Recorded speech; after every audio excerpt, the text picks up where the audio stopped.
question I have is how to expand from landscaping into, excavation jobs as well. But what I want you to do is when these giant jobs come up, because they will, I don't want you to take them. I want you to bid them. I want you to stay in that loop, Josh.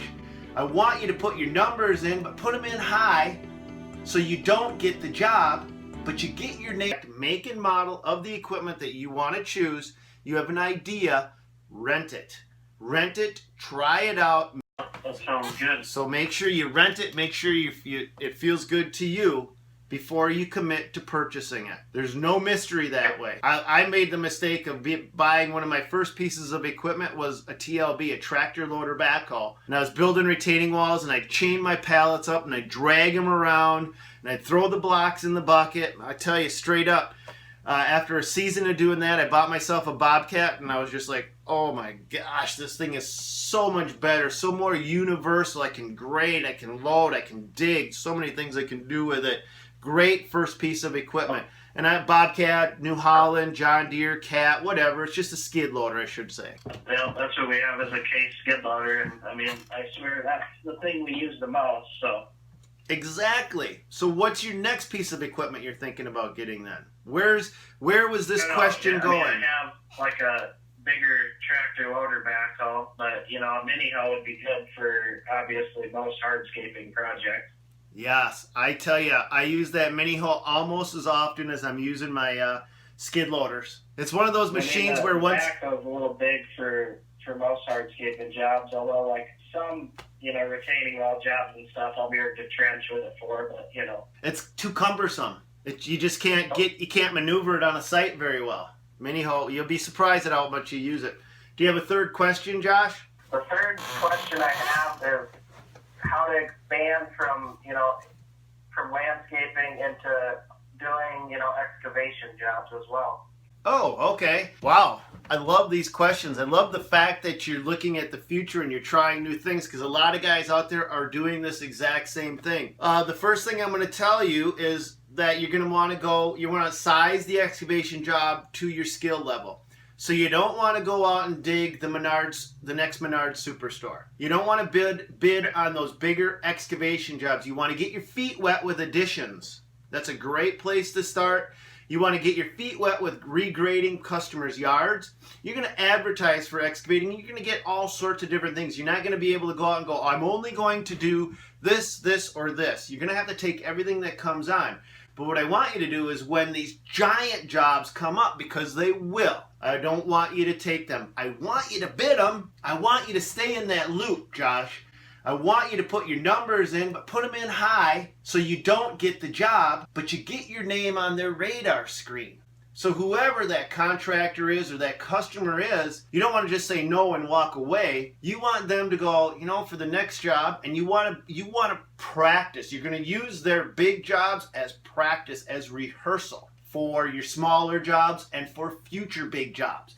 This is a beautiful thing. You want to get your name out there. You want to rehearse how you interact with the contractors and the customers, even on jobs you don't want. And then you're going to also practice how you bid that job. And you're going to ask after the job is bid, because you bid it, because you were interested in it, you get to ask at that point. It gives you a reason, an excuse, your foot in the door to say, hey, I understand I wasn't the low bidder on this one, but I'm really trying to refine my numbers, improve my process. Could you give me an idea of where the next two bids were that came in front of me, or something like that?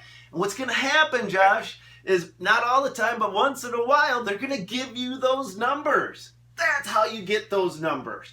That's how you do it. And so what you bid a job for $100,000, the next guy may have bid it at $60,000, and the guy below him may have bid it at $55,000. But now you're going, I know what this job is, and I know how much it goes for. So the next job that comes up, I can use as a comparison to this project. And maybe the next job will be half that size of this giant job, and you do want to do it. And you go, well, golly, this one job bid for 55, that's where they got it at, and it's half the size of the job that I missed, so let's bid it at 20, 25. Where if you didn't go through the process, you didn't take the steps, you'd never know. Oh, yeah. So you got to bid every single thing that comes at you to get started in excavating, to get started in hardscaping. You're going to start doing the actual small jobs, basement excavations, remodeling additions on remodeling jobs, regrading yards, and that will grow. You can always get started in that. I mean, the average basement excavation is anywhere from $2,500 to $4,500, $5,500 for a typical square box hole in the ground, 8 feet deep. That's an 8-foot deep hole with a basement. Your area, you'll have basements, but a lot of the guys watching on the video aren't going to have basements. You may just have footings. So, you know, you're going to get your feet wet doing that, and that's where your company's going to grow. And you're just going to keep plugging away, and you're going to get no's, and there's going to be times when you want a yes, and the good Lord's going to say, no, I'm not going to give you this job because it'll kill you. I've had that happen. Count your blessings when you don't get jobs. Don't let it discourage you. I had a job, Josh, personal story. I think it was a $500,000 boulder retaining wall, something like that. Just this monstrous boulder retaining wall. And another landscape company came in and they bid it, and they absolutely lost their butt. And I just looked at this job and I thought, that could have been me. That could have been me.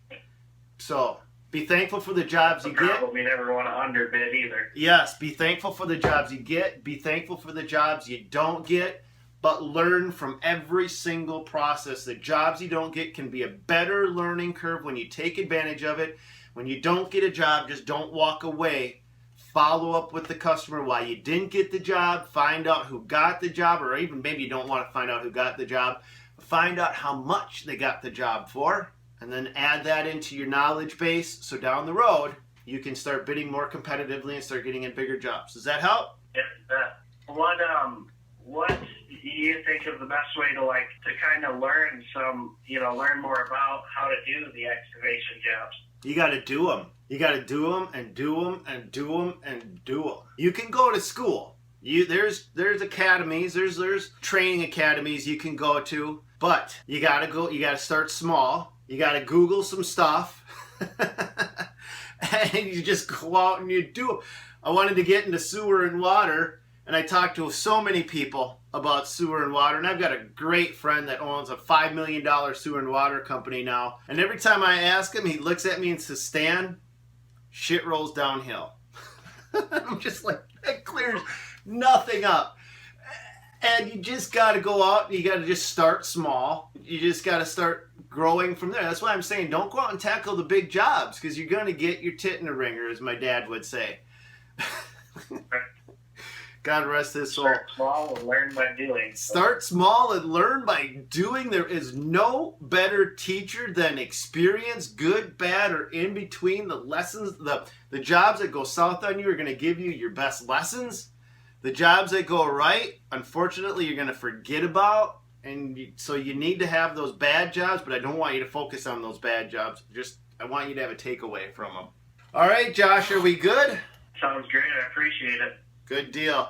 Hey, I'm just giving a plug out to a buddy of mine. He sent me a t-shirt, Dirty Gloves. Is it New York or New Jersey? He sent me a t-shirt, so I'm giving a shout out to him today.